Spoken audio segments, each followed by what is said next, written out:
Sitting Bull, the great Sioux medicine man and visionary leader, gained fame, of course, in the Battle of Little Bighorn. As white men encroached on Native American hunting grounds, Sitting Bull directed his tribe to fight to kill or lose their native lands forever. This bloody tactic led to the annihilation of General Custer and his soldiers. Throughout his life, Sitting Bull struggled to keep Native American customs and freedoms alive. And although white intruders eventually weakened and destroyed the Sioux stronghold in America, they never destroyed the Sioux spirit, the spirit of Sitting Bull.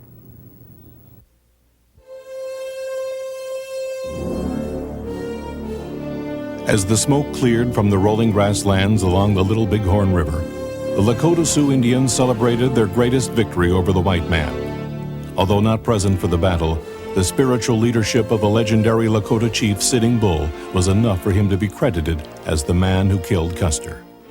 Revered as a holy man by the Lakota Sioux, it was said that he could communicate with animals and see visions of the future. Sitting Bull served as the military leader for all the Plains tribes, fighting the U.S. Army for control of his sacred homeland. Refusing to move his people to the white man's reservation, Sitting Bull consistently opposed the government and became the first nationally known defender of the rights of Native Americans. He quickly emerged as the most important symbol of Sioux resistance, and of course remember that the Sioux are the most famous Indians of all American history. They're sort of the white man's Indian, the perfect Indian with feathered headdress, riding across the plains on beautiful ponies, hunting the buffalo. They're the very epitome of what the whites dreamed about an Indian being. And Sitting Bull is the great leader of those people.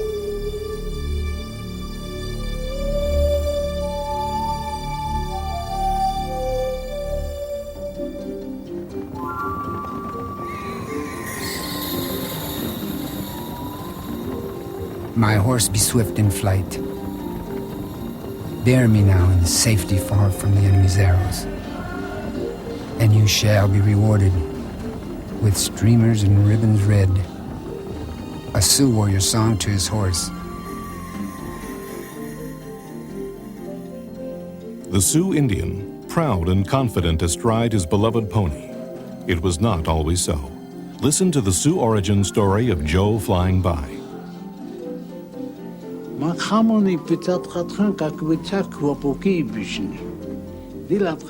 They were walking on foot, so they could not catch the buffalo, because the buffalo are very swift, and they are slow. They were very, very hungry. They went and stood on a hill, and they saw the wild horse, which is called Sacred Dog. They put some ropes on them, but nobody wanted to get on them because they were afraid of them. So they led them home. The Sacred Dog of the Sioux totally revolutionized their culture. In the early stages of this culture, they had relied on dogs for transportation, but that obviously greatly crippled their mobility. It was the horse that gave Indians the mobility that allowed them to follow the buffalo herds and live the nomadic life that they did. The Sioux became much more prosperous. The horse was almost a unit of money. The more horses you had, the more wealthy you were. With more pulling power, their portable teepees could become larger, and they could transport the old and the sick. But most importantly, they could hunt the buffalo as never before. With the horse, they could effectively chase the buffalo, escaping at full speed, and they could track the immense herds across hundreds of miles of open plains. The buffalo was the main staple of the Plains Indians, and every portion of the buffalo provided one form of food or another. On the way back to the village, all the hunting horses were loaded, and we little boys who could not wait for the feast helped ourselves to all the raw liver we wanted. Nobody got cross when we did this. You could see red meat hanging everywhere. The people feasted all night and danced and sang. Those were happy times. He Hakasapa, Black Elk. For the horse brought the good life to the Sioux. But where did this magical being come from? The Spanish. Until Hernando Cortez landed in Mexico in 1519 with 16 stallions and mares, the New World had never seen a horse. When they acquired the guns from the French trappers, the warlike and newly mobile Sioux were poised to move from their ancestral lands in Minnesota onto lands traditionally held by other tribes. It was a westward movement that resulted in the conquest of approximately a dozen tribes of other Indians. It was a movement that ended then in the early years of the 19th century with these people, the monarchs of the northern plains, never more than about 20,000 people and 7 tribes. But from the 7 relatively small tribes of the Sioux came some of the most legendary figures in the history of the West, including the great leader and diplomat Red Cloud, the never-photographed nearly mythical war chief Crazy Horse, and the iron-willed visionary Sitting Bull. And it was this group of tribes who would give the mighty United States Army their most stunning defeats. To other Indians, they were the Sioux, meaning enemy. To themselves, they were the Lakota, or the people. Perhaps surprisingly, this warrior culture enshrined family life. Sioux family life was family first. The family was the key unit of Sioux life. Their nomadic ways made it necessary for every member of the family to operate as part of the unit, or the whole thing would have failed. The Lakota name for children is Wakhayaja. Wakha is sacredness. You pamper the child. The thing that really impressed upon the Lakota people was the fact that the immigrants would hit their children, and they would say they treat their children like animals, like dogs, because they beat them. Although they could, and often did, take on more than one wife, monogamy was the norm. The roles of man and wife were very well defined. One was not necessarily superior to another, as we might think looking from our cultural perspective. While it was the man's role to hunt and make war and manufacture the weapons and other instruments of the hunt and warfare, the woman was in charge of the teepee.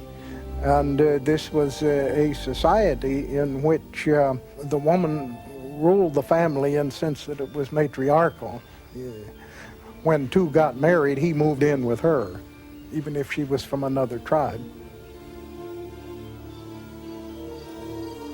The notion of individual freedom was supreme for the Sioux. Many diverse behaviors were tolerated as long as they did not disrupt the well-being of the tribe. The plains is a big bowl with a turquoise sky, and this space creates a feeling of freedom that's there.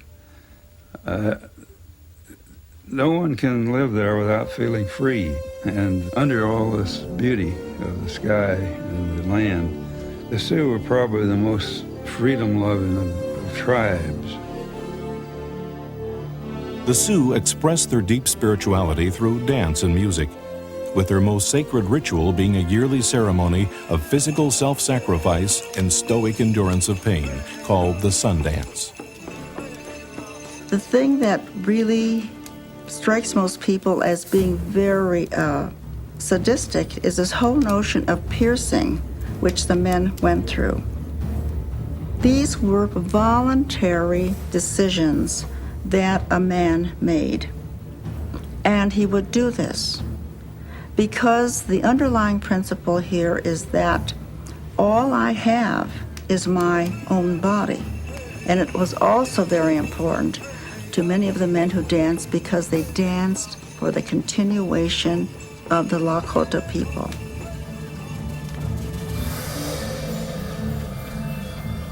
Look at that young man. He is feeling good because his sweetheart is watching him. Sundance chant. They were a nation of warriors who took great pride in their ability to endure pain. But at the height of their culture in mid-19th century, they would encounter a force that would bring them deeper pain than they had ever experienced.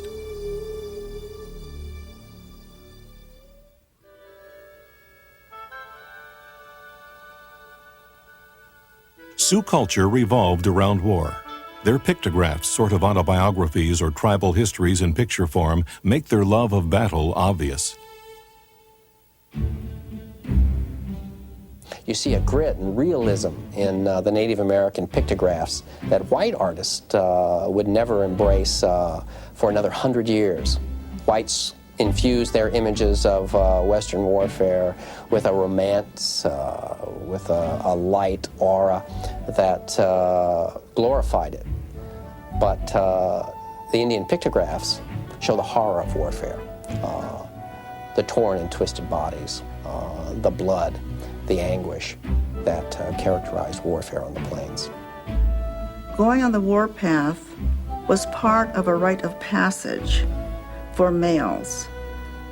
War was the underlying principle of the Lakota people because through it, men gained prestige, and their prestige was reflected in the whole family honor. In the mid-19th century, the new enemy that entered the Sioux' institutionalized, ritualized system of warfare was the white man. And in the space of a few decades, he brought to the plains numbers, technology, and tactics that the Sioux had never before encountered. I think it was a case of too much hurry up, too much greed, and this belief in manifest destiny, where the people of European ancestry that was their God-given right to conquer this land. On the northern plains, much of the land that the white man wanted was land that the Sioux had fought for during the previous century and now controlled. And often that land was speckled with gold. In 1863, a scout named John Bozeman blazed a trail to the gold mines around Virginia City, Montana. This lay right through the Powder River country, the Buffalo Range of Red Cloud's people. And it was Red Cloud who personified, gave voice to the determination of those people to resist this invasion of their hunting grounds. The white men have crowded the Indians back year by year. And now our last hunting ground, the home of the people, is to be taken from us. Our women and children will starve. But for my part, I prefer to die fighting than by starvation. Much-revered, Red Cloud. Red Cloud and his followers made travel on the Bozeman Trail difficult and dangerous for any whites who attempted it. So in 1866, he was invited to a peace council at Fort Laramie. As the council progressed, Red Cloud realized that Colonel Henry Carrington had been assigned to build a string of forts along the Bozeman Trail to protect travelers. The proud chief was incensed.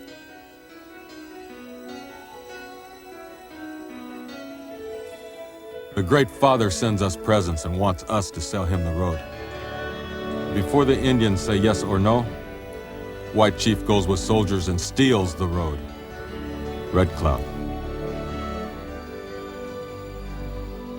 Red Cloud left the council in anger, along with about half the other chiefs. But some Sioux leaders, including the powerful Spotted Tail, stayed and signed the treaty. Carrington went on to build the forts. Red Cloud raided them. Red Cloud's war was on.